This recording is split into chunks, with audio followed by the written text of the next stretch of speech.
Too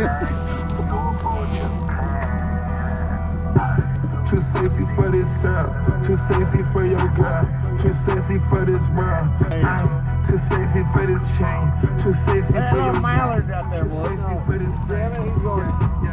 I'm too sexy, He is too for that sexy. job, too sexy for that job. Okay, alright, that's fine. Okay, Doing that mallard. too sexy. Doing that mallard. And I'm way too sexy. That's the mallard. And she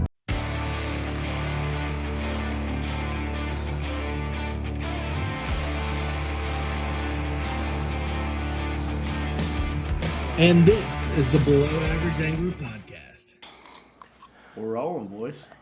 All right, what's up, guys? Welcome back to this episode of the Below Average Angler. My name's Ian Freeman. I'm Caz Anderson. And I'm Clint Bartlett. And so as you can tell, this is our first podcast with a guest. Woo woo! That's me. And I'm honored to be the first one. Heck yeah, the buddy. first podcast guest of the Below Average Angler. And we're sitting here in his awesome garage with his boats and Yeah, we got boats Mounts. and four-wheelers and lawnmowers and everything you can imagine. But we've been out on the bass boat today catching a bunch of fish on Lake Chatuge. How was it? Dude, that Bullets. was awesome, man. that was so much fun. We caught, what we catch? We caught largemouth, one largemouth. One. We caught like 30 spotted bass, Yep.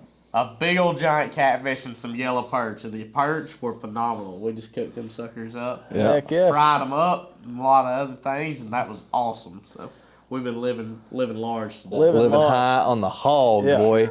It's been awesome. So, man, I have never gotten that type of perch before. I've never seen them just consistently that size. Yeah. Have you? Over a pound. No. I mean, yeah, not consistently like that big. Like we were like half to 3/4 pounders, but never like over a pound. Just catching that many, just literally 14-inch long yellow perch, just gorgeous, super deep water, and they were round. They were eating those. They were. Some right. big old thick biggins. Touch on what we were doing to catch them things mixed in with the spotted bass. So this time of year, we were on Lake Chatuge in North Georgia. It's my home lake. I do a lot of guiding up here, but this time of year in the wintertime, all the fish go really deep for the most part, living on rock piles, and all the bait fish goes down that deep as well. So those perch will relate in about 40 feet of water around all those shad and bait fish, and where the shad and bait fish are, that's usually where the bass are as well. There was a rock pile right there where we were fishing, so it was like a whole ecosystem right there at one place. It really was. So we literally caught catfish, perch, and spotted bass in one place, and when you get all around something like that, it's usually where A damn good time. Yeah, sure. A lot of fun. When you don't know, like it could be like a little tick and you're like, oh, it's another perch. And then it's like, zzz. Yeah, we didn't know if it was a spotted bass or if it was a perch or a catfish or whatever it Yeah. could be whenever we hooked one. But And you really don't get stuff like that in freshwater all that often. Like No. multi-species, fishing the same baits for like a couple different And at the types of same fish. time, Yeah. like you can go throughout a day and catch like a couple different species all over the lake, but in the same Doing time, different same, techniques and yeah. stuff like same that. area. Yeah. It's really a live part of the lake. I'll probably go back and hit that in the morning. But Hey, Yeah. it's a happening place. For I sure. think if I ever make my way up here with my boat, I might go check it out for a little bit. But Gotcha. it was cool. I mean, we were doing some fan casting. We were doing some vertical fishing. Yeah. We were live scoping them. live scope. Just watching all those fish swimming around down there. Yep. This morning was so calm. And it was nice and got comfortable outside. And that's when we did a lot of our damage, wasn't it, with those Yeah. finesse techniques? Right as it started, man, it was a great morning bite. Usually these spotted bass really don't mind the cold. It was one of the coldest mornings we They had. love it. Low 20s and ice in the guides. Started off this morning, had a cold run to the first spot, but we instantly started catching them pretty much right off the Just rip. about Right off the within rip. about 10, 15 minutes. Yeah. The first one of the boat. Dude, so you started off the day with that jerkbait fish. That was a healthy little dude. Yeah, we were catching them on the pause. I'd never, like on a herring lake, I've never caught them pausing a jerkbait for that long. Literally pausing it for like 15 seconds at a time. That And long, just huh? go, just I watched it. I was like, dang it, because I couldn't tell what he was throwing. Yeah. Because it was like I heard him swing twice, and I was like, okay. And then it was like 15 seconds go by, and then he swings again. I was like, oh, I guess he's just working a jerkbait real slow. And then it was like big, and he's like hooked up. Lane. So, yeah, for sure. Leaning on him.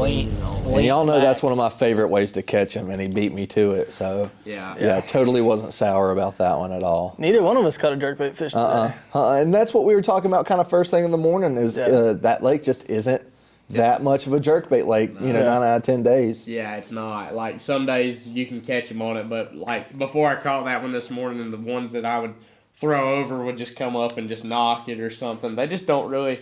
I think used to they bite it really good, but now they've just gotten kind of conditioned to it, and there's really no way you can uncondition them to a jerkbait. It's funny though, because you think about that great topwater bite in the summer and fall or late they'll summer. Bite it that time of year, but this time of year, traditional jerkbait, spring, pre-spawn, the long the pauses and that type of thing. It's just a non-existent Gotcha. pattern for me. Gotcha. Schooling fish could be a little bit different, but just catching fish on a jerkbait, it doesn't happen. That makes sense. But it was a dadgum blast. It was It was a lot of fun. Let's see.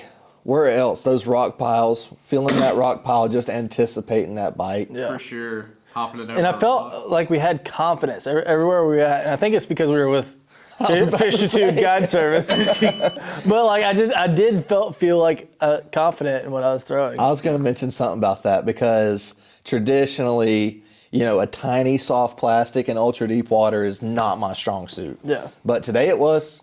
Yeah. And I was not mad about it one bit. Yeah. And even fishing with all of your gear, I just came off a trip. I don't have any rods. Yeah. And like being able to pick up somebody else's gear and feel comfortable and confident, that was a good experience for sure. For sure. Always they can find those little baits down there that deep. Isn't It's it wild? amazing. You think that's a lateral line thing, being able to find something that small? I don't know. I just think their eyes are a lot better than what we give them credit for. It's their world. High man. sun and clear water That's true. helps too. That's Yeah. true. And it wasn't terribly clear. I'd have given that water like 4 foot viz, if 4 or that. 5 foot. Maybe But, maybe that later spot in the day had some clearer water. yeah, my deal with that is I think in our world when the lights go out, your eyes adjust automatically. It may take a second, but your eyes eventually adjust. Or if you turn the lights off in this room, you give it 5 minutes and we'd be looking around, we could see anything.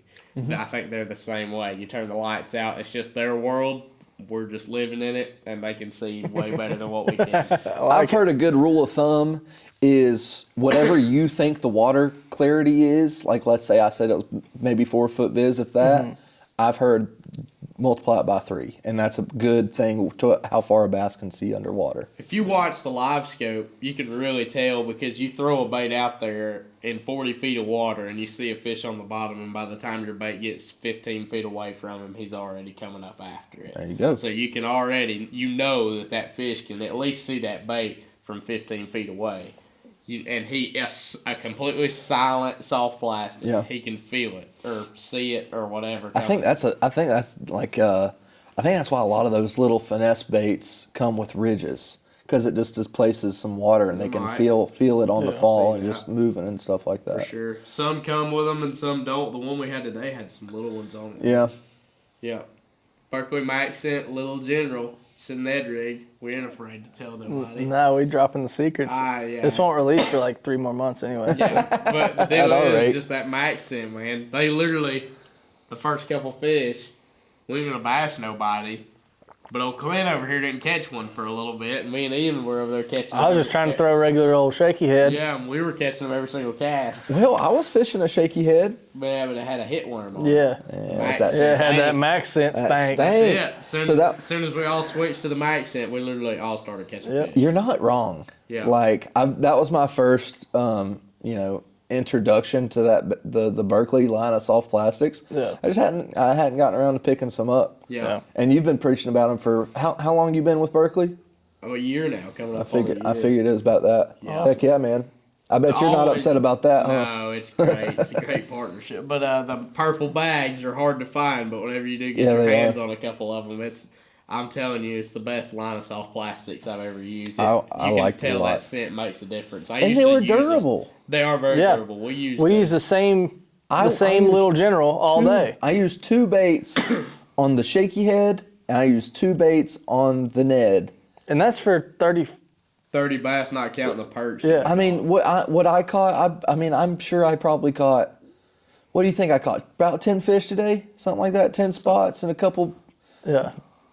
It's pretty good. Pretty good. Yeah. Can't do that with a Yamamoto Stanko. No. Yeah. Can't do it. Senko, the last 2 fish. If that, if you're lucky, if one doesn't throw it on the first bite, you know. Senko's a phenomenal bait, but it's just like this durability. But I also think that's why those baits catch fish and cash. I mean, Kitek's the same way. Yep. Ultra soft. Phenomenal swim bait. One of the best ever made, and people always are going to use them, but they just tear up. Yep. I don't know. It's because of that. I saw an interview with Gary Yamamoto. It was on the internet, but I mean, it was obviously him. And it was talking. He was like, they're like, can you not have the technology to make them more durable? And he's like, of course we do, but then we wouldn't sell as many packs.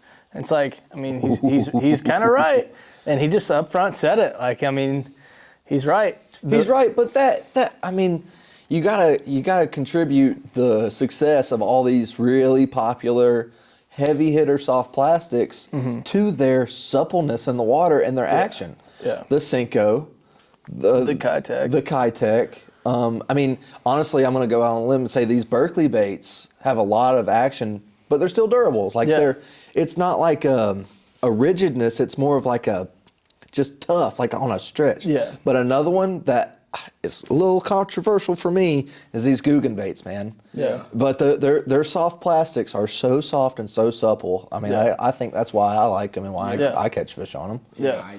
That damn banditor bug on the back of a jig, that's one of my It's favorites. sweet. It's one of my favorites. Yep. And that Mondo worm impressed me out in Texas, catching them a couple weeks ago. I mean, the only reason I went through worms is because I literally had smaller bass taking the entire worm off the hook. Can we hear a little bit more about that? So About your trip? about Texas. Oh yeah, we haven't been in a podcast in a while. Right. So it is, what is our time frame now? It's a couple days before Thanksgiving now at the recording of this podcast. So I was in Texas for 2 weeks. I went out there to spend some time out there, making a transition, getting ready to move out that way. So in the beginning of the year. So very excited for the move. So I was getting some things prepared for that, and we ended up going fishing with Weston Smith out there. He took me urban pond hopping, which is absolutely ridiculous to me. Can you imagine going downtown Dallas with giant skyscrapers everywhere, concrete sidewalks, like fences? Like we were fishing like down 15, like it was like 15 foot to the water, and we were fishing down and having to like bank flip these things up like a 15 foot. That's pretty cool. It was crazy. That's pretty cool. And it was like very uncomfortable for me because it was like so different. Just but we were super still urban. catching fish. And Hey, like, if there's fish there. but then we went out on this pond in his boat, and we slayed him with a Mondo worm. Let's hear about a little bit more, why you might have slayed them. Effortlessly, almost. It was very catching fish in a barrel. I wouldn't say that much, knowing the background. So Private Water Fishing is a new company that's starting up in Texas and Oklahoma to do, they build these properties, and they build giant ponds and lakes and stock them with largemouth, sunfish, crappie, catfish, everything just to make it a healthy fishery, and try to grow it as a very non-pressured private fishery exclusive to members that subscribe to Private Water Fishing. So we worked on a video to advertise for them, and so luckily enough we got to fish it for free. So it was actually only like 3 miles from Lake Fork, this property was. So has the same people that built Lake Fork back in the day built this property too. So it had a lot of similar characteristics as far as like standing timber, shallow, watching out for stumps everywhere you go, and big bass. So Heck yeah. it was pretty cool to be able to go out there. So that definitely was an advantage. And then we also had the entire lake to ourselves. So when you rent through Private Water Fishing, you get the entire lake to yourselves. We didn't even have to take the boat or the truck and trailer off the ramp. We just left it there. That's so cool. Now, Which real was really quick, cool. Kaz, have you ever gotten to fish any like private water or anything different like that? Not well. Other I than have just got big to do public some lakes? stuff that's different. There's a place in South Georgia. Whenever we went to Lake Seminole down Mm-hmm. south, it's a place called Tired Creek, and there's been like 10 years caught out of there. Really? Well, I've been there twice. It's not private. It actually got pretty popular for locals. Okay. But You and Rickett fished there, right? Yeah, me and Dalton Rickett went and caught a couple 6-pounders one day around the spawn, flipping an old monster in trees. It's Cool. got all kinds of standing timber and stuff in it, and grass and everything. It's a cool place to fish, but I've never fished anywhere. I've fished some smaller lakes like that are like local hidden gems, but I've been on a couple of those in Illinois, Iowa, and South Georgia. But no strictly private places. I hear So you. why do you think we both chose to go with a big worm at the one like seemingly private place to Well, go to? I don't know. I just feel like I used to pond fish a lot too, but it just seems like If you're gonna go after a good the big question. one, that's a good way to. a big 10-inch worm. I usually don't throw over a 10-inch worm. Yeah. Just because I don't think, once you get those 12, 13, 14-inch yeah. worms, a 10-inch worm's going to catch as big a fish as what you want. Still And got that appeal. You're still going to get bites. Like, I like getting bites, but Yeah. I was just flipping that 10-inch old monster in trees. That and that Berkeley power worm, it's a little bit different. Mm-hmm. But flip it in there on like a 3/8 ounce weight, and it'd fall through those trees, and that worm just sitting there just twirling Yep. around, and they just stop it halfway down. What type of weight do you use if you're going to put a big worm in standing timber like that? Are you going light or heavy? I usually go light. It depends on how deep the trees are, really, and if Sure. you think the fish are suspended or on the bottom. But in this case, they were suspended in shallower trees, so I wanted a pretty light weight, just because I want that slow fall. Sure. It's not trying to penetrate anything. It's just a slow fall down through there, and you get 90% of your bites as that worm's falling Eighth down ounce the or tree. quarter? Like an eighth. Eighth? Eighth or 3/16. I like my 1/8 ounce Texas rig weights when I do Texas rig. Do you peg it or without a peg? That also depends. Yeah. If I'm in heavier stuff, there's going to be a peg. If I'm in open water, I like that peg less. Non-peg, just old school stuff. Yeah, that is old school. That's ridiculous. Yeah, that's crazy. But these bobber stoppers have gotten so easy to use. It's like, Yeah. why not? If you're in the thick stuff. No, for I sure. actually didn't even, it's kind of a rookie move. I didn't even have any bobber stops for a really long time. I Yeah. just kept forgetting to buy them, and I used the stuff not pegged. Uh-huh. Sometimes I felt like I had a huge advantage. Yeah. Like fishing grass. Some instances, whenever I was trying to just tickle the tops of the grass Okay. with a really light weight, I felt like I had an advantage. But whenever I was flipping around the bank or something, I always wanted that peg. Yeah. Because you'd lose contact and stuff like that. with your Yeah, bait. but it may get you a couple extra bites, but I feel like it's 50-50. Sometimes you get more bites, sometimes you lose. Give and take, that type of thing. For sure. Texas rigging's kind of its own art in a little bit, just because like it's so simplistic. But And it's starting to get it's forgotten, limit.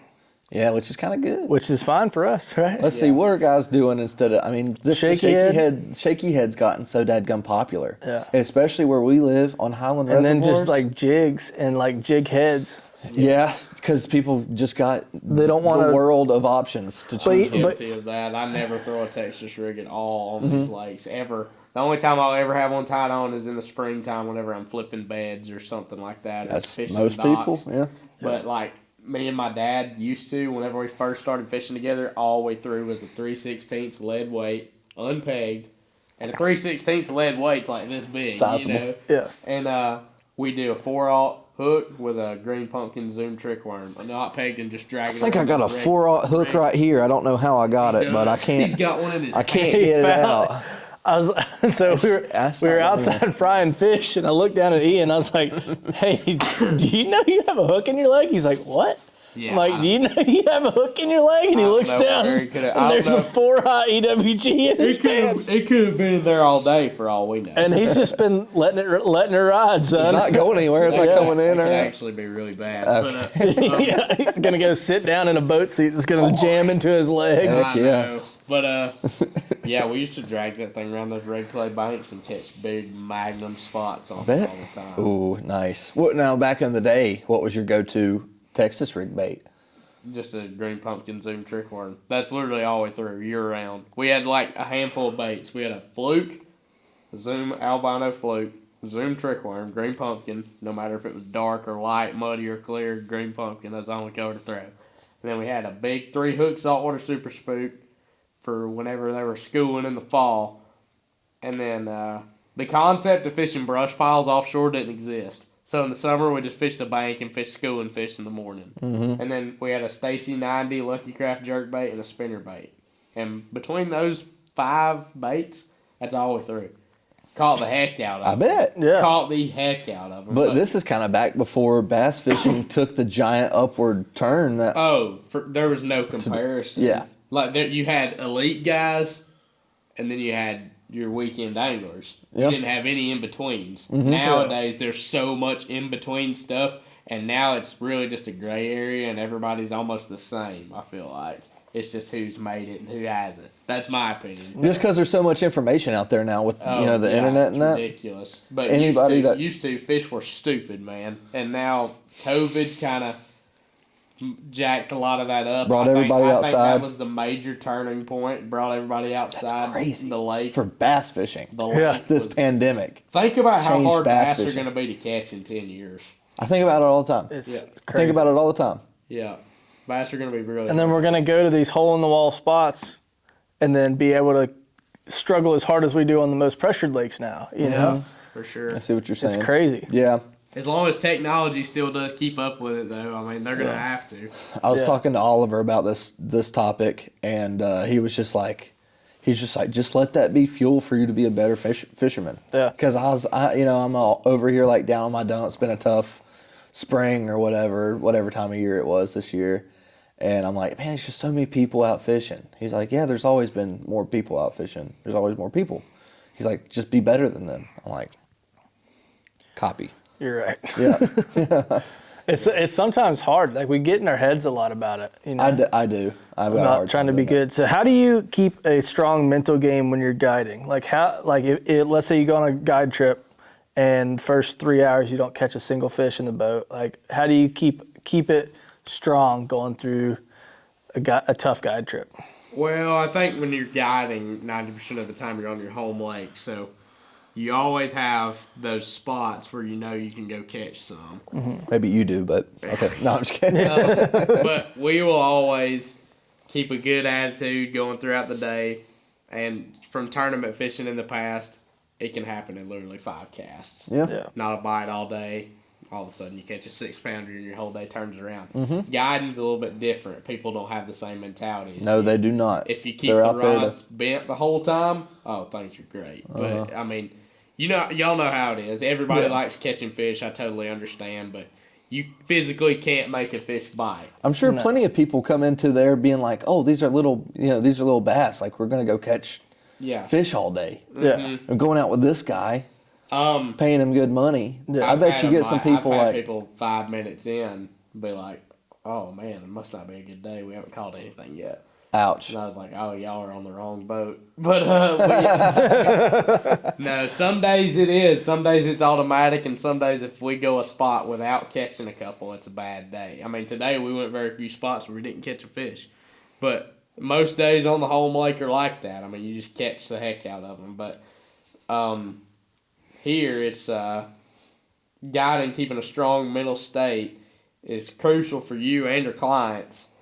But we can I just tell them to just keep casting and have faith, and we'll run across them eventually. And if they, And that's nothing. that's could all be- you basically can do. I mean, Yeah. if it doesn't happen, then I guess they just weren't hungry. But I mean, that's And that's a tough part of guiding though. It's got to be somewhat stressful. I couldn't imagine having a stranger on my boat saying, "Where are these fish? Like, yeah. why aren't we catching them?" Do you have any good stories about some equipment failures or anything like, Or like somebody maybe some- just completely jacking up something? I want to hear like I some got odd bird a bunch clients. I got a bunch of those. All right, but hit me with one. I got the equipment failure first. This is not really failure, but some just complete goof. You know? This summer, great guy, one of my best clients, Yeah. but he's just an awesome dude. But he, they were schooling out in the middle of the lake. We were fishing a brush pile with topwater on a spinning rod, of course. I run all my guide trips, all spinning rods. I don't care if anybody knows how to throw one or not. It's all spinning rods, unless I can like tell that like they're legit. But so they He come only up- let us use his spinning rods today. They come up schooling. He grabs it and goes to cast, but he doesn't open the bail. And when he goes to cast, the rod literally just flew into the lake. I was like, "You've got to be kidding me, dude! Brand new rod." So he's and there it went into the lake. It didn't go very far, but I just flipped over there with a bait with treble hooks on it and caught it. Good. So we got him back. Good. That was probably the biggest like goof I've ever had. I've never had anybody break a rod. I got one funny story of an older man that stood up and fell in the water. Oh, fried his man. hearing aids. Oh shit! We had a bunch of fish in our live well, and we were dropping these guys off back at their dock because we wanted to show their family some fish. And he got excited and stood up and walked up. He said, "You guys won't believe what we caught." And he just started backpedaling, went in the lake. And I started like getting ready to go in there and grab him. He grabbed onto the boat. He was fine. I had a blind fella. Was my first trip ever. First guide trip ever. Guide trip ever. 15 years old. Dad pulled me to the ramp that morning. It was a blind fella. Super great guy. How did you? I just had a post. He had his friend with him, to help and assist.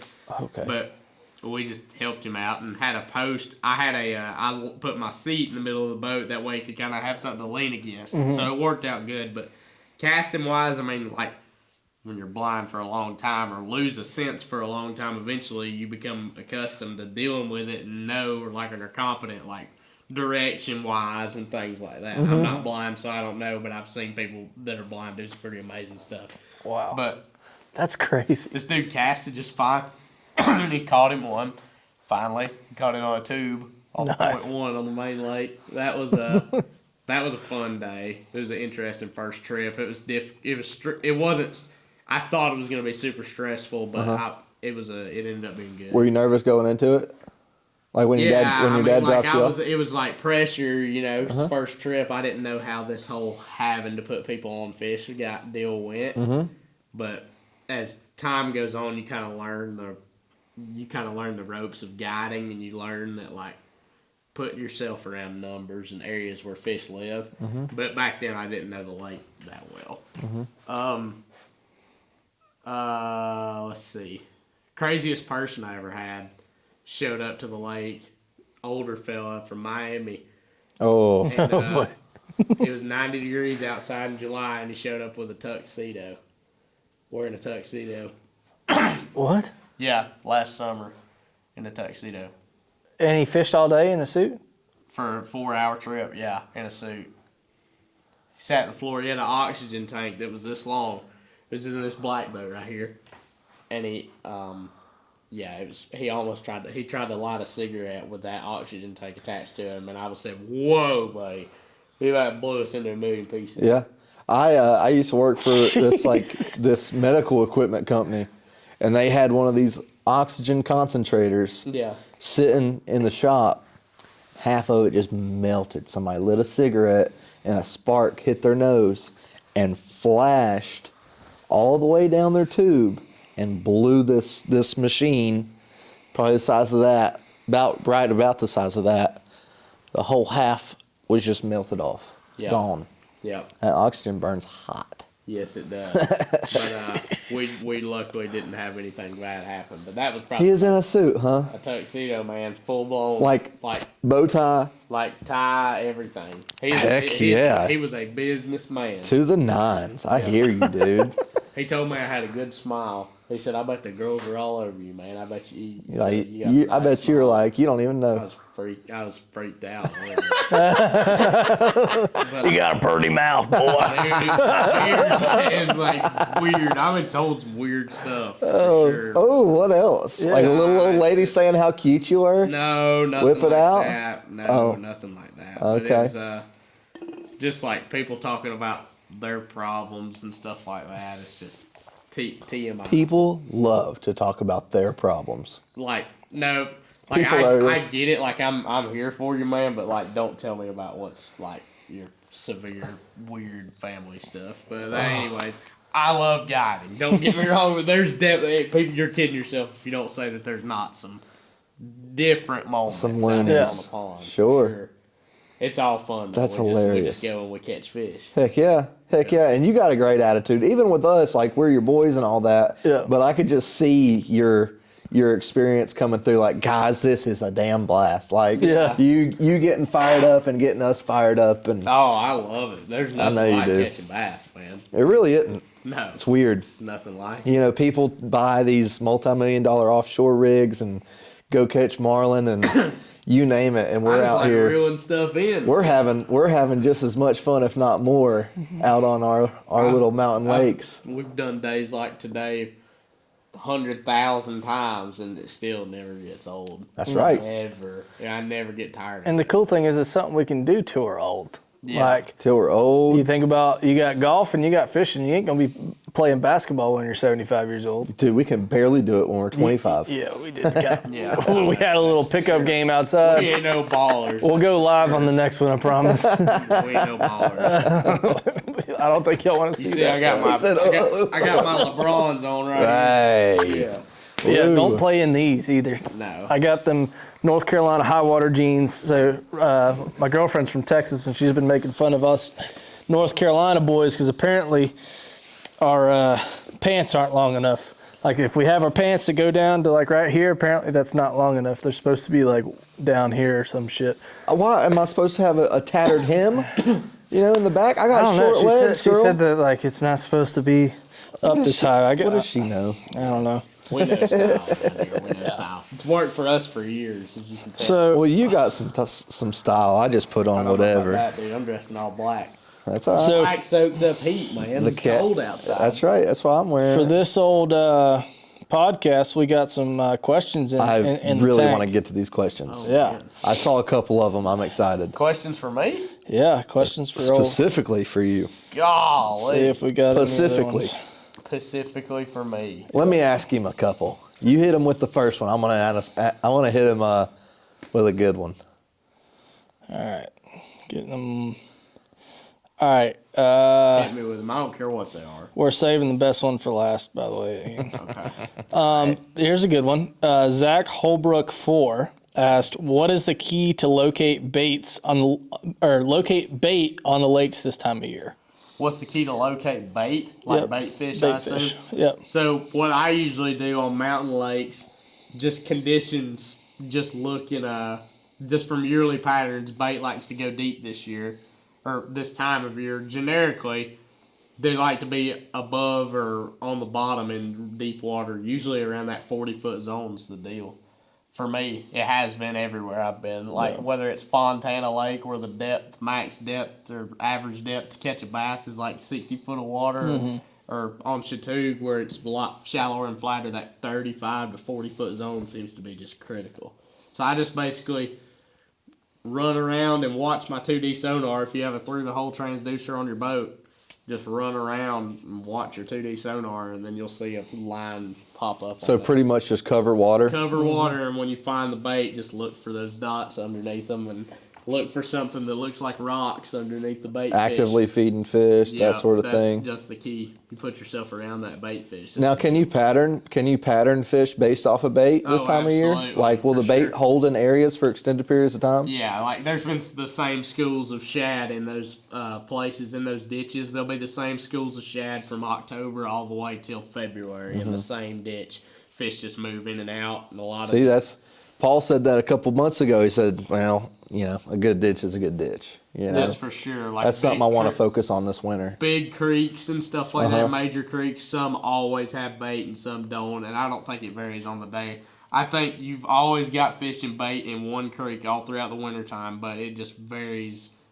The day-by-day stuff just determines how they're positioned, whether they're up high, down low. Wind usually pushes them down low. Clouds bring them up high. If you got cloudy, calm conditions, they'll be up high, suspended. But today, where it was sunny and calm, everything's just glued to the bottom.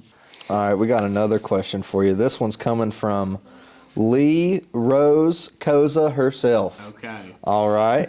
So this question is asking, what is your favorite college tournament and why? My favorite college tournament. I guess that's like historically, Historically. specific college tournament. What I was day? the one that me and Lee Rose actually fished together and done well. I figured she was prying for a certain I answer. think she is. It's mine too. We were on Lake Chickamauga and finished 9th place in the 2-day FLW event. Heck yeah. That's pretty Qualified. awesome. We had 2-day total of just under 32 pounds.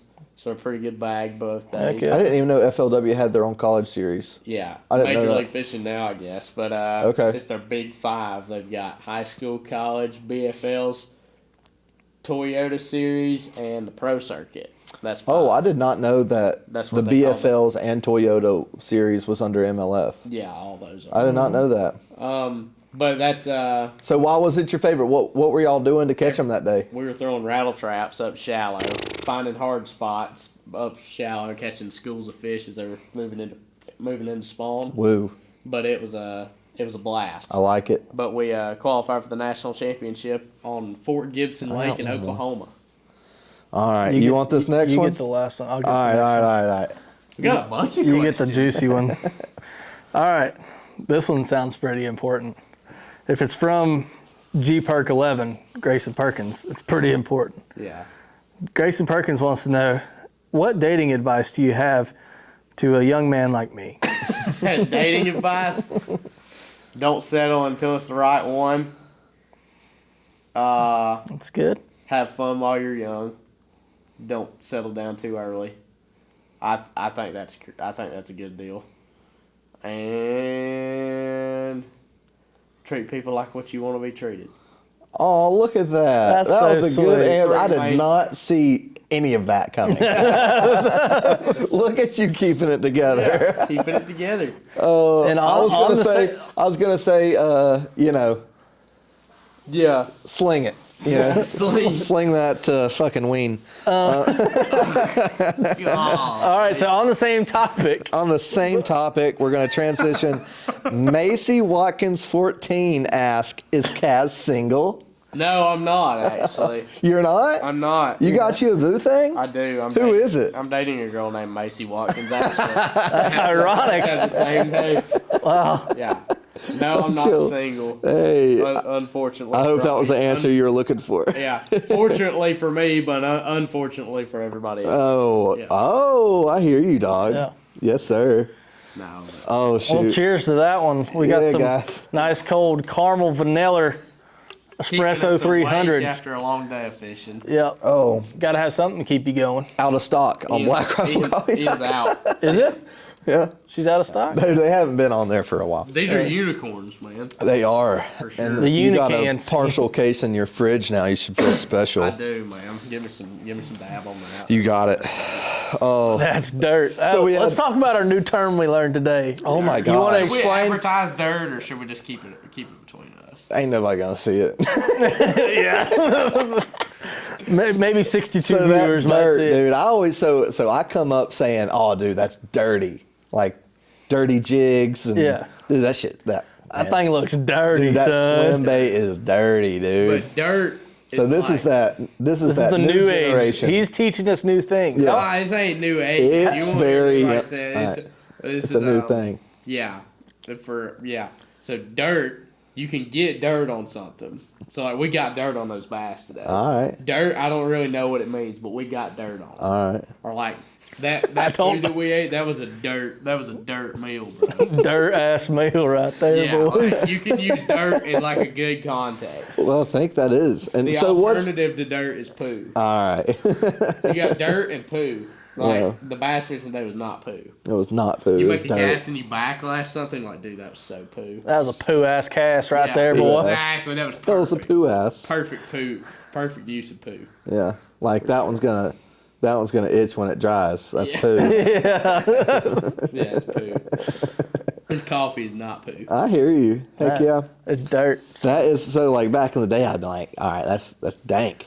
It's got Yeah. some swagger to it. Some okay. Yeah. Look at you with your dadgum linguistics. Napoleon Dynamite over here. You Tina, you fat coulda- lord. You could have been a character in Napoleon Dynamite. Oh, hell yeah. You'd have just had a different wardrobe. You couldn't I be would've been rolling up looking like a bass.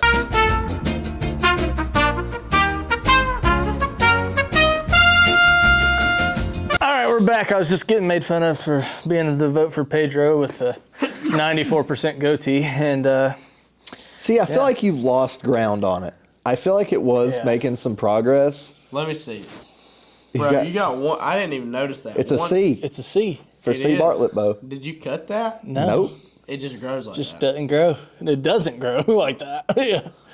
the lack thereof. That's wild. He's buffering. I believe Yeah, I'd take it's me a still little further, buffering. but Clint without a stash looks like he loses 10 years off his life. I do. I start to look like Caz Anderson. See, I disagree. Really? Clint without a stash, I don't know. It's just not. The It's goatee not works it. well for you. It's not it, but like I think It's not poo, but it also ain't dirt. I would just leave the goatee and just keep all this blank on both sides. Just Yeah, because you got a good little goatee. You got it even. You got you a little mustache. so I just need to shave this right here. Shave Yeah. that for sure. Yeah, that. I was so bummed when he one-sided shaved for knot my is wedding. No good. I was bummed out. I did shave for your wedding. Yeah, and we got a whole bunch of bald-faced Cletus pics. No, we didn't actually. Huh? I was the one taking all the pictures. I know. I have We don't have a like whole one bunch. picture of me and you at your wedding. Ian, did you cry at your wedding? Yeah. Did I you? think we've already put those pictures in here, but I guess we can do it again. I don't think we did. Nope, you did. Did I? Yep. Oh, it was very quick. It was like a quarter of a second, yeah, it was very quick. which is a quarter of a second too long. I knew you cried. I've seen the pictures before. I know. Don't worry, I won't put all them back good. in this podcast. Hey, you should cry at your wedding. Yeah. Yeah, I also cried when I caught my PB too. No, you did not. Yeah, you did. did actually. He's crying. He's gonna cry.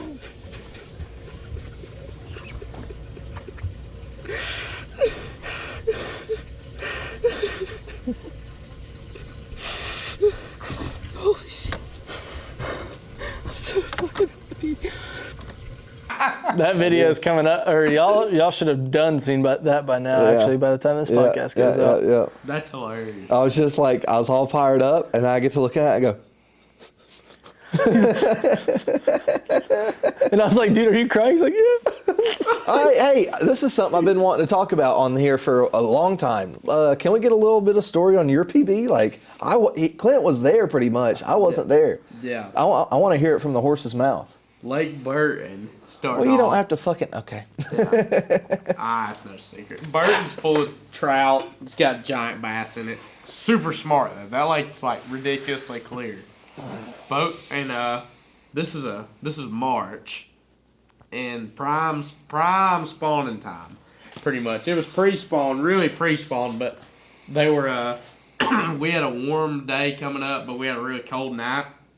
Those fish had just made the beds, but they'd sucked up under those docks.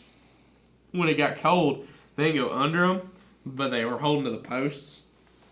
And Because those Bur- posts warmed up first. yeah, I think so. With I the think they sun. just sucked up next to those posts to be warm. But so we were going that day, and my class got canceled for Monday, so I just rolled over there about 8 o'clock and got there. No, it was later than that. I left about 10 and got there about 11. Okay. Slept in. And so I rolled around through there, was by myself, went to Skipping Docks. First dock, come up and lose a 7-pounder. Get out of town, really? Casually, yeah. And I was like, golly, man, that was random. First dock I skipped with a weightless Cinco. And then went to the next dock, caught a 6. It's like a 590 something. And I was like, goodness, man, I'm going to have a big bag today if this keeps going right. Caught a couple small ones, seen 1, 2 cruising. I was like, all right, today's the day this is going to happen. This warm afternoon, it's going to go down. I had already talked to Clint because he was out there filming with Oliver. Like big bass swim bait specialist, you know. I know nothing about all that stuff, but I stopped catching fish. I was catching fish about every other dock, and then I stopped catching them. And the difference was the docks that I was fishing were a lot deeper. I looked at my contour lines. The docks where I was fishing, they had flat contours coming out from under them when those fish were spawning. Ones I weren't were steeper. It was just a sheer drop. So I went to the other side of the cove where it was flatter. Started on the first one, didn't catch anything. Went to the next dock, the smallest dock on Lake Burton, dude. It's gotta be the smallest, just Yeah. most pitiful looking dock. And it has got just a flat top, none of these big immaculate houseboat type deals that they have out there. They are. I mean, some of those docks run, what, they're- 200 grand? Probably Just so. ridiculous. Like, they have like, There's got to be some $1 million ones. The stone ones and stuff out there. There's got to be. yeah, it's unbelievable. They're nuts. For It's a, crazy. For a dock. Yeah. Like, it's illegal to have floating docks on the lake. yeah. You gotta have posts. But, so we went to that next one, and it's just got 2 cross beams, like the cross beams like this, and then they have the posts. And I skipped my Cinco up under there, and I hit the post. And my Cinco come off my O-ring, so I just reeled it in. The wind was blowing me kind of past the dock, but I was about 20 feet away from the dock.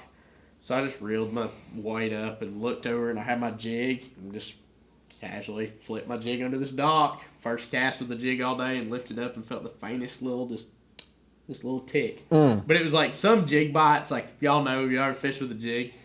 Some you check, and some you know. Like, no matter how hard or light the bite is, sometimes you just know, like, that one got it. And you don't even have to check. So I just reeled down, boom, like 12-pound line on a 7-foot heavy Veracity with a 7-to-1 ratio reel. And I set the hook.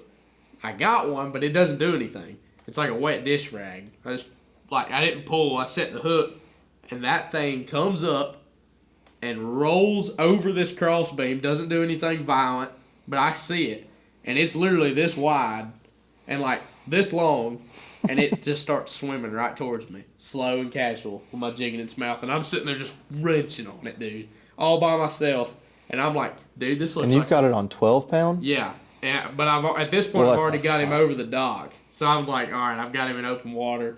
That fish could have just destroyed me if it wanted to, but it didn't. If it had any idea what you had him on. It didn't know it was hooked. It could have shaken its head and just it didn't know it was hooked. So I had no idea. Crazy. Got him out in open water, and then like she realizes she's hooked.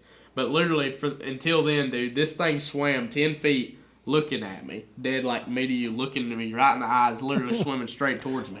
I've never seen anything like it. It looked me in the eye. This far up in the water, dude. Not that big looking at you? Yeah. I was sitting there just reeling it, looking, gaining ground on her, and she just coming right to me. Never moved her tail. Just like still. It looked like one of those big bass pillows from Walmart. That's what I was thinking. I bet it did. In, dude. And it gets there, and it starts to go right. It goes around the boat. And I pulled it. You know, big fish will get up on their side, and they just use that side just like as a plane. Dude. Yep. I just pulled her around the boat 3 times. I wasn't pulling her. I was just letting her swim, keeping the rod bent good, just pulling her around, wearing her out, man. And I was torn on whether to net her or lip her. And I got there, and I was real calm. I was like insanely calm. I couldn't believe it. I grabbed the net and laid it on the back deck, and just took her around. And I could tell she was about to give up. And I got over there and got on my knees and pulled her up real slow. And she got up beside the boat, and I just grabbed the net and scooped her up, and I lifted it in the boat. I was about to say, you needed 2 hands for that one, I'm sure. I dropped my rod and lifted it in the boat and put it in the floor, and I was looking. I was like, it's an 8 or 9 pounder. And I went down there and started messing around the net and looked and thumped my jig out of her mouth. And, dude, that might be a 10. I didn't say anything. I was just sitting there. I was by myself, dude. I didn't have nobody to go crazy with. I was sitting there like, golly, man, it's a freaking giant. You would have heard me from the next county over. Yeah, and I put it in the live well next to a 6-pounder, and looked at them side by side. And this one looks like he could eat that other one.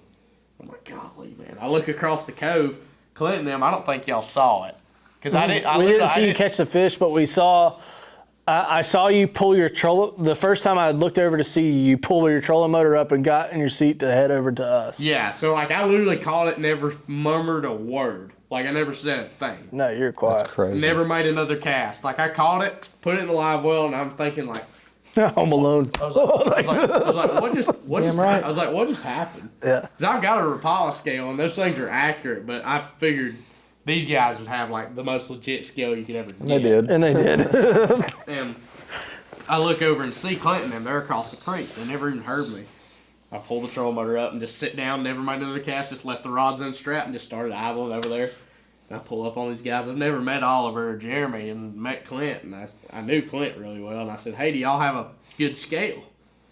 And Real quick, Clint told me this story, and he said when you stood up onto your deck to ask, he said it looked like you'd seen a ghost. yeah. He said you were just white in the face. Yeah. He said you were trembling. He said I wouldn't wish that on my worst He said, enemy. I just caught a big and I've caught a 10 before and I think it's bigger. And that's all I remember. Dude, I didn't know how big it was. It was literally like I was too big. I didn't want to put a number on it, but I knew it looked as big as the 10-pounder that I caught. The one I caught was 10 even. The previous Chick? PB on Chick, yeah. And Oh, that's still giant. Double digit does not get enough credit. and he had like a fancy bag and everything. Yeah, you zero out the bag and zeroed out the bag and use the Brecknell scale. put the thing in there and held it, and it locked in 11.7. And I was like, oh my god. 11.7 or 11 pounds 7 ounces. ounces. Just Yeah. under 11.5. So it's probably been like 11.45 ish on a Rapala scale. That's sick. But I just put her back in the live well. Me and Clint got some good pictures of it. Yeah, we'll drop a couple of those right now. A couple cool live well releases of that for next sure. to that 6-pounder. Yeah. It looks crazy next to that 6-pounder. So we just let him back in his boat, and I went over there right back to the dock where I was at. I got her out, and I'm thinking, like, man, what I want to do. I knew I was going to let her go, but, like, I was wanting a replica mine of this fish. So I get out some line to, like, I was going to measure the girth and stuff to do some measurements. But by the time I did that, I honestly was scared to death to kill the fish. Mm-hmm. It was perfectly healthy, and I know I could have done it, but I just was scared to death to I know hurt that her at feeling. all. Yep. So I just got her and held her for a second by myself without a camera or anything, and just looked and admired her, and then got a video of me just turning her back and releasing her Hell to yeah. have that for forever. That's really admirable. Like that turn that the mindset. No, Not there she everybody goes. has that She mindset. swam off like so strong, dude. Just whoosh, just cool. gone. That's dude. killer. Like the power in that tail that she had, dude. It's crazy. It was a gorgeous fish. Oh, it didn't Just have a like mark on it. the dude. perfect build, Fat, like you just- said, colorful. Its head was real small. And I love that build. Oliver said that whenever, I mean, this dude like catches big ones all the time. I'm sure he knows, but he said that whenever the fish has a small head, that means that it's still growing. So it hasn't grown into its head yet. Okay. So like you've caught those big old giant ones before with a mouth like this big. And that's an old fish. That's an old one that's like maxed its potential. Okay. The small head ones still have a lot of room to grow like this. Grow out. Yeah. Because my bass fish had a great big old belly, great big shoulders, itty bitty head. Yeah. Little tail region too. Yeah. Like it wasn't great big around the tail. It was- Yeah. They're long and everything. They're big, but they're just See, mine was a little chunk, Yeah, yours was a little choder. thickness. yeah. But mine was, see, how far off was I from you? 2.5 pounds? Almost? Still though, man, like 8, 12, and 11.7. Whatever the fuck that whatever is. it is, man, it's a Pound and a half. absolutely giant. 2.5. Both Oh, of those doesn't are matter. absolutely freaking Three natures. something. But on Massive. 12-pound test and a jig. Yeah. I throw a That's- jig on 12 a lot. Yeah. Just but I think it's clear water, man. Yeah. But over on Burton, I know Do you y'all- still set the hook like I've seen you set the hook on 12 pound? Yeah. I mean, it's 12-pound line, dude. You never break 12-pound on a hook set. I would definitely, I mean, I've done it too many times. yeah, but I mean, it just, I guess when you're built like this, it's all right. I don't have big arms, but still, I just never really had that mindset of breaking it on. I just tie whatever pound test line on that I think I'm gonna get a bite on and set the hook like I know I should to get a fish hooked. But again, you're not using a dadgum, super line hook and like. No, it You're was not using like a big old finesse-y- flipping. It was a finessier jig, it was Yeah. a lighter hook. Yeah. The rod was still stiff, but Was it a half ounce still? it was a 1/2 ounce jig, but a lighter wire hook. Okay. But Cool. yeah, That's so crazy. it was So a damn cool. cool fish catch, man. Ended up with like 28 pounds that day by myself. It was Oh my nuts. God, bro. It was nuts. I lost an 8 that day too. I know for a fact. Off that same dock that I went over there to y'all at, I threw my glide bait in front of that dock. Glide bait. I did throw one. Yeah. It was an Arashi What- glide and started okay. drilling it around in front of that dock, and it came up and looked at it, and it just like all of a sudden just annihilated it, and I just leaned into it, and I was like, golly, it just came off, dude. This sucker was giant. I would have like 35 pounds. So I had like a 3-pounder. Jesus, 28 dude. pounds with a 3-pounder. And you lost 7 on the first dock. Yeah. Dude, I didn't think about that. Yeah. You would have had You could have had a 40 40-pound bag. 40 sack. Yeah. That's crazy that a 40-pound bag can come out of a lake like that. Oh, absolutely. 40-pound bag come out of Chatuge, dude. But they just, I think Burton, honestly, a lake like that has those trout, people go over there and throw those huge swim baits all the time. And yeah, you may catch one every once in a while, but I think the big ones to catch the giants over there, you got to go finesse. Because everybody goes over there and throws those big giant baits, and fish are always going to eat like that, but there comes to a point where they're so smart, if that more finessey stuff's going to trick them. I think the biggest fish in that lake get caught on finessier stuff, for sure. Really? I guarantee you. I still haven't caught a great big one out of Burton. I've gotten the bites. I've gotten the bites on the big baits. I've had a 8-pounder damn near swallow, a Depths 250. Clint, you saw that. Had both of the hooks in its mouth. Came up on it and off of it that quick. Both hooks and bit the bait to where it moved the bait with its gums. Like bit it and came off of it. Swam off like he didn't even care. And then just a couple weeks ago, was swimming a HUD high in the water column. I stop my retrieve, say something to Clint, and my rod just gets jolted. Yeah. And I go to reel tight to set the hook, and I just see my HUD just get blip, just bleeped out, and it come out sideways, and I saw it fall again. I didn't see the fish itself. I just saw my HUD get spit out sideways from a mouth. Crazy. Yeah, and spit it just like that. That's so stupid. Oh, it broke my heart. I never dive into the big bait stuff because I just can't bring myself to really pay that much money for a bait that I throw 6 times out of the year. But it's just my style of fishing just doesn't. And you get it done. That. Yeah, that's all right. I mean, everybody does. It's their styles of fishing. It's all fishing styles are a real thing for sure. Oh, for sure. Now, Clint, let me ask you a question. Let's hear it. Why are we getting a whole lot of pec flexes on your end today? The pec flex? Dude, it's because I'm freezing cold. Popping titty. Go put your jacket on. I'm fine. You've been popping I've been titties over popping there. titty all night. It's like every time I get cold and get a jolt, I'm like, It's distracting. I'm seeing it's titty bounces from across the room. All right, no more titty bounces tonight. I'll cross my arms. Sorry, man. I had to call you out. Called out on the titty I flex. wish I could do the pec pop.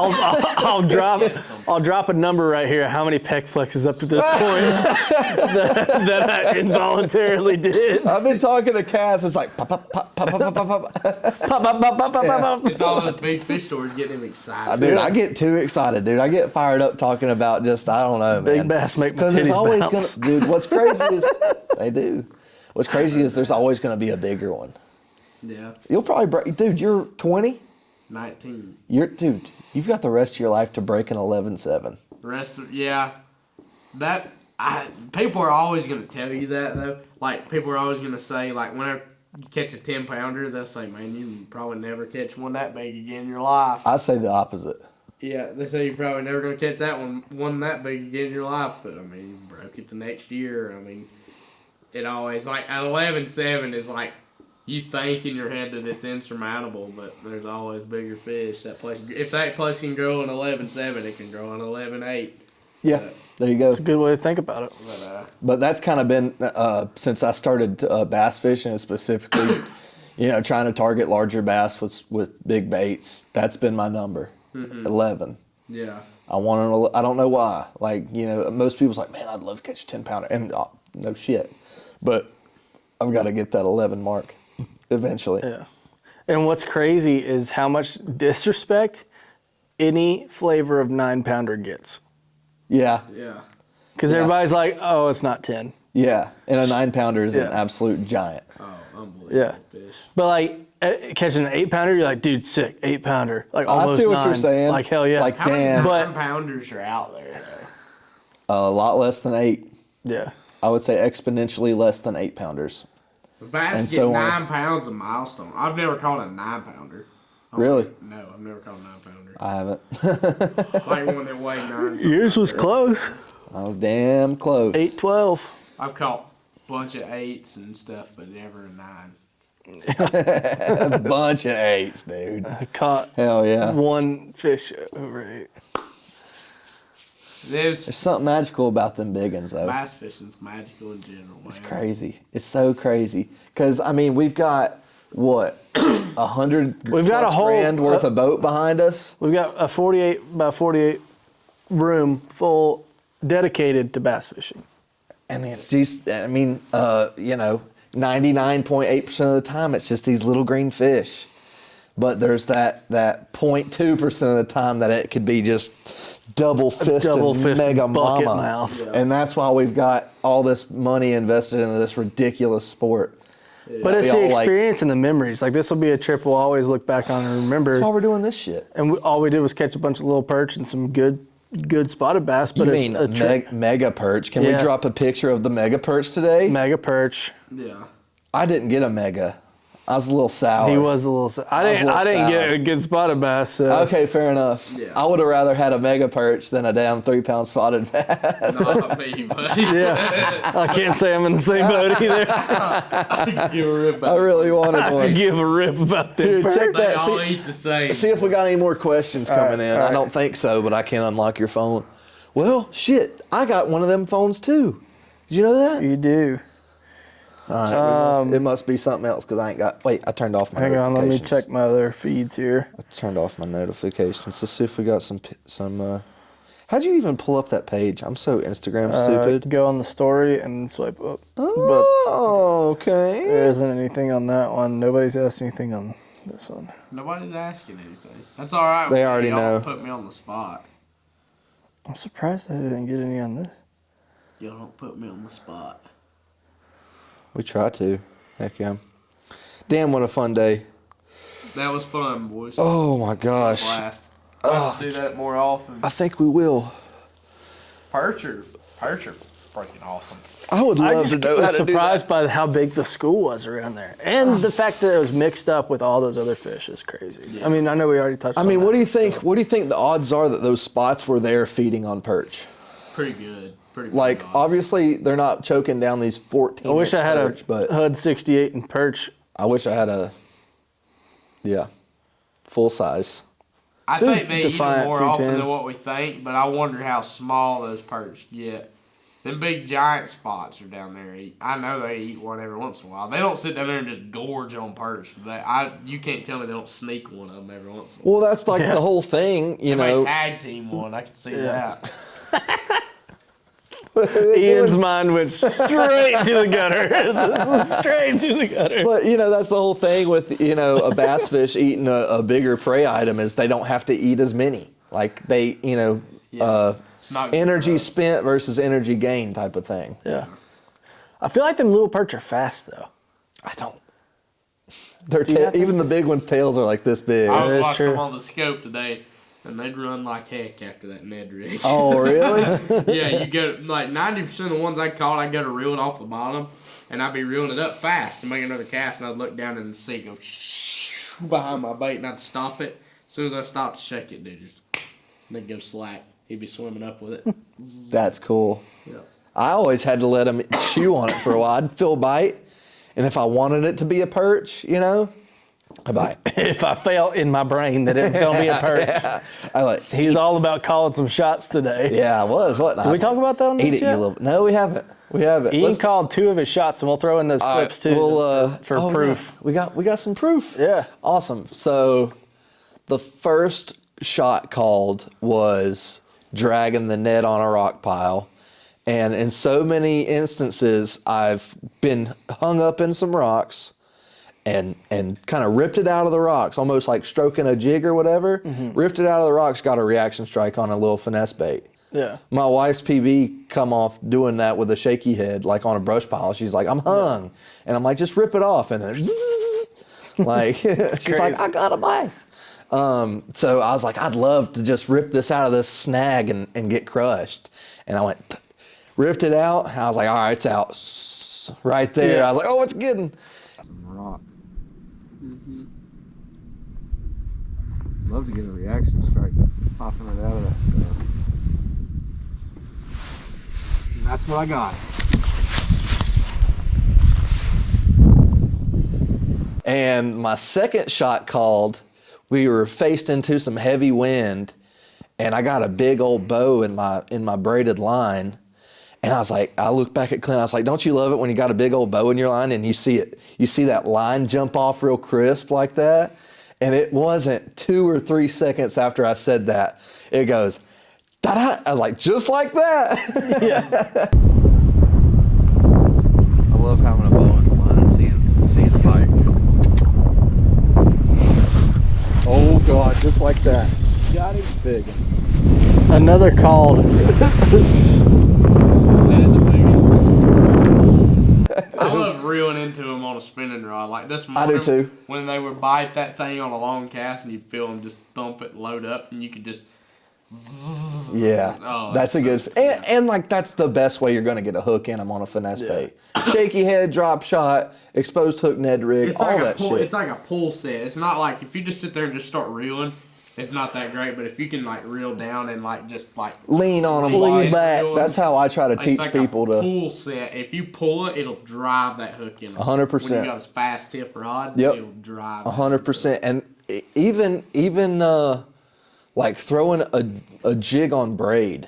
Yeah. I had a lot of times where I would lose contact with my jig and just reel set into a fish. And again, it was that reeling and leaning, but the braided line got that hook to penetrate. I don't fish a jig like that. Was up there in the waterfalls on Glen Vegas. Yeah.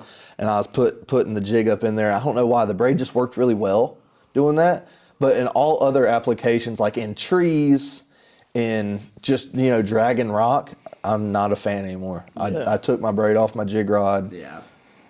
With everything but spinning rods and top water, I use fluorocarbon. Everything? Everything. I never use braid for anything unless it's like spinning rod, braid to leader, or a top water bait. Or, punching. Yeah, That's fine. grass fishing, to be. Yeah. But there was a time where I had braid on a majority of my bait casters. You do the braid to leader thing with Absolutely. Did it work? Yeah. But that was when I lived here. It worked great for many different things. I was cranking on braid. I had the jig. See, that's crazy to me. Cranking them. David was Fritz working. Cranks were braided a lot. Yep, it was working then.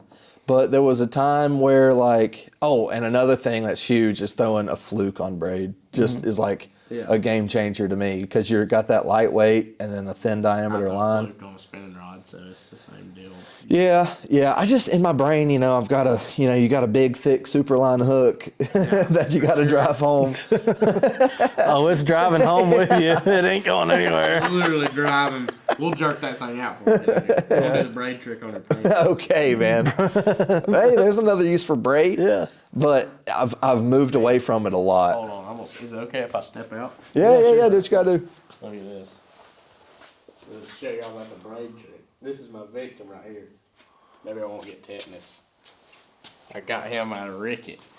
That one come out of my buddy Rickett's finger right there. No. Yeah. And you still got it I got with the braid on attached it. to it, dude. I did it just like that and stuck it in and just 1, 2. You don't go to 3. He's got the old. all hooks. I like it. I like it a lot. I always keep them. Y'all ever need a hook jerked out of you, I can do it. Hey, one hook that I have kept, and like you just had like a little treble hook. I had a treble hook off a 250, an ST56, so it's a 2X hook that got straightened out off of Wolf Creek Lake. Straightened out on a Depths 250. On a bait? On a bass. On a bass fish. No. A dang big one. A dang big one. On a Depths 250. Did you see the fish? I couldn't tell you how. Honestly, it wasn't even that big. It was probably a 7 or 8. Real tall. I saw the fish.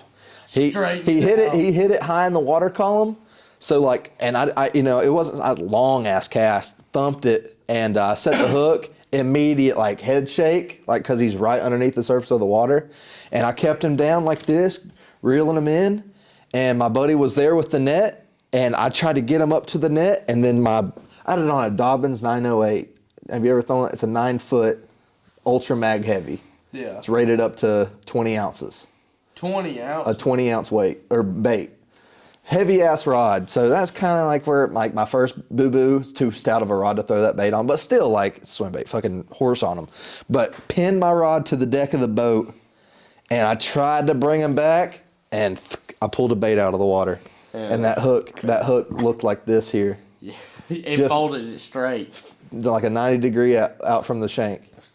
So I've still got that hook as a reminder of why I throw heavy line and all that shit. Me and my partner used to throw topwaters out here. We'd put them on 50-pound braid. Mm-hmm. Just wrenching on them. You had to put the 2X hooks on your top water. You bend all the stock ones. How come you'd put them on such heavy line? Just for casting purposes, we didn't we didn't use 40. There's a huge difference between 40 and 50 Yeah. pound braid Uh-huh. casting wise. But we just always used to use 50 because, dude, I mean, you're 15 years old. We didn't spend all that much money on fishing back then. We didn't have that much money to spend on fishing, so all we did was Hang on. Technical difficulties here.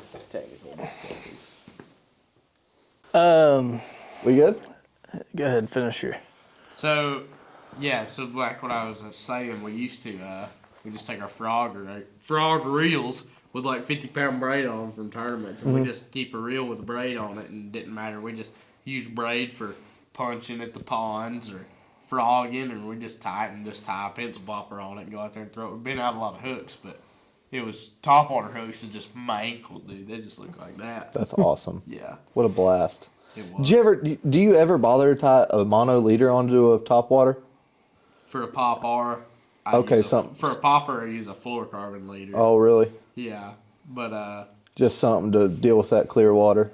no, it makes that. It all depends on what you want the popper to do. Okay. But if you want a popper, sometimes will spit, like it'll just, or it'll like a Rico.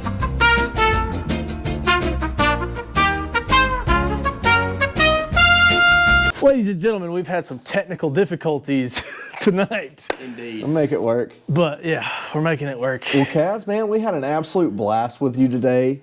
We appreciate the hell out of you, and we Yeah. appreciate you coming on the podcast and talking and hanging out, man. I'll do it anytime. This is fun, and Sweet. we got a lot of fishing left to do together. This I is think fun you're right. stuff. For sure, this is just the beginning. Absolutely. So we want you to plug your guide service and everything like that. So Yeah. drop your social tell handles. them where they can follow you and all that Yeah. good stuff. Instagram, it's just Caz Anderson Fishing. Facebook, just look me up at Caz Anderson. But follow me on that stuff. And then Fish Chatuge Guide Service is the service that I run, so y'all can look me up and book a trip if you want to go have a day like what we did today. Heck yeah, what's the phone number on that? 828-644-4392. All right, you heard it here first. But heck yeah, buddy, we appreciate you. Thanks, you guys, again. Thank y'all for watching, and stay tuned for more of these podcasts. They do an awesome job. Just a couple buddies talking fishing and having a good time. That's what it's all about. Heck yeah, man. Yep. Cheers to some. that one. Yep. Cheers. I ain't got any more RT Dizzle. I don't either. Mine's All right. empty. Cheers on it. We appreciate y'all. Be sure to tune in next week. Y'all have a good one. First sober podcast. And probably the last.